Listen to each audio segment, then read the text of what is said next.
BBA, BCA, BCom computer కోర్సులో 100% placement లభించే ఏకైక డిగ్రీ కాలేజ్ కూకట్పల్లిలోని I3 డిగ్రీ కాలేజ్ 8367215215. తెలంగాణలో కొత్త హైకోర్టు భవన నిర్మాణానికి సంబంధించినటువంటి చర్చ ఇప్పుడు ఆసక్తికరంగా మారింది. దాదాపు 100 ఎకరాల్లో కొత్త హైకోర్టు భవనాన్ని నిర్మించాలని తెలంగాణ ప్రభుత్వం గతంలోనే నిర్ణయించింది. దీనికి సంబంధించిన భూమి పూజ కూడా గత ఏడాది పూర్తయింది. దీనికి సంబంధించి ఇప్పుడు ఫైనల్గా ప్రాజెక్టు విలువ, ఏమేమి నిర్మించబోతున్నారు, ఎంత వైశాల్యంలో నిర్మించబోతున్నారు, ఈ వివరాలన్నీ కూడా బయటకు వస్తున్నాయి. ఓవరాల్గా 2583 కోట్ల రూపాయల వ్యయంతో ఈ నిర్మాణం చేయాలని చెప్పని తెలంగాణ ప్రభుత్వం నిర్ణయించింది. హైకోర్టు ప్రధాన న్యాయమూర్తి నివాసంతో పాటు 63 మంది జడ్జిలకి నివాస సముదాయం, అలానే సిబ్బందికి ఇతర అవసరాల కోసం వచ్చేటువంటి సపోర్టింగ్ స్టాఫ్కి నివాస సముదాయం, ప్రధాన హైకోర్టు భవన నిర్మాణాన్ని దాదాపు 8 లక్షల చదరపు అడుగుల వైశాల్యంతో నిర్మించాలనేటువంటి నిర్ణయం తెలంగాణ గవర్నమెంట్ తీసుకుంది. అలానే ముఖ్యమంత్రి రేవంత్ రెడ్డి గారు ఇటీవల తెలంగాణ చీఫ్ జస్టిస్ అలోక్ అథారితో భేటీ అయ్యారు. ఈ ప్రాజెక్టు వివరాలన్నీ కూడా డిస్కస్ చేశారు.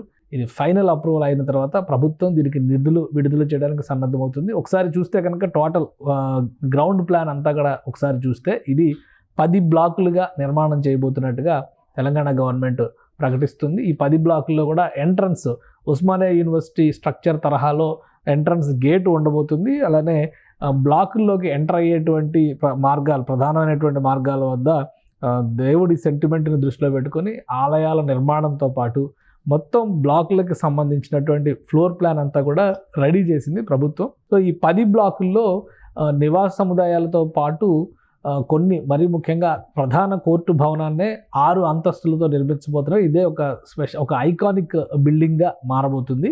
సో దీంతో పాటు మరికొన్ని నిర్మాణాలు, ఇది ఇప్పుడు చూస్తే కనుక పాత హైకోర్టు భవనం ఇది గతంలో ఎప్పుడో నిజాం నవాబులు నిర్మించినటువంటి భవనాన్ని ఇప్పటికీ అదే భవనాన్ని ఉపయోగిస్తున్నారు.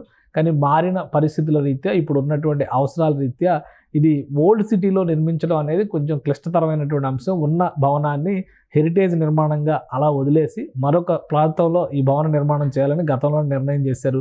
దాని ప్రకారమే ఈ ప్రతిపాదనలన్నింటినీ కూడా తెలంగాణ ప్రభుత్వం ముందుకు తీసుకెళ్తోంది. 2 సంవత్సరాల్లో ప్రధాన కోర్టు భవన నిర్మాణాన్ని పూర్తి చేసేందుకు ఒక టార్గెట్ పెట్టినట్టుగా ప్రభుత్వం చెబుతోంది. ఈ 10 బ్లాకుల్లో కూడా దాదాపు 36 లక్షల చదరపు అడుగుల వైశాల్యంతో నిర్మాణాలు చేయబోతోంది ప్రభుత్వం. సో టార్గెట్ పట్టి చూస్తే కనుక 2 నుంచి 3 ఏళ్లలో మొత్తం నిర్మాణాలు పూర్తవ్వాలి.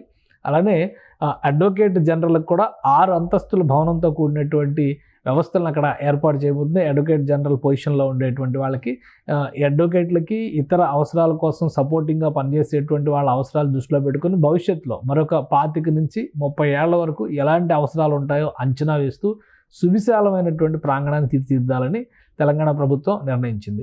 ఆల్రెడీ భూమి పూజ అయింది, ప్రభుత్వం గ్రీన్ సిగ్నల్ ఇచ్చింది కాబట్టి పనులు శరవేగంగా ముందుకు వెళ్ళేటువంటి అవకాశం ఉంది. 2 ఏళ్లలో కొత్త తెలంగాణ హైకోర్టు భవనాన్ని, ఇటీవల సెక్రటేరియట్ భవనాన్ని చూసాం. రాబోయేటువంటి రోజుల్లో కొత్త హైకోర్టు భవనాన్ని కూడా తెలంగాణ ప్రభుత్వం సాకారం చేసే దిశగా అడుగులు వేస్తోంది.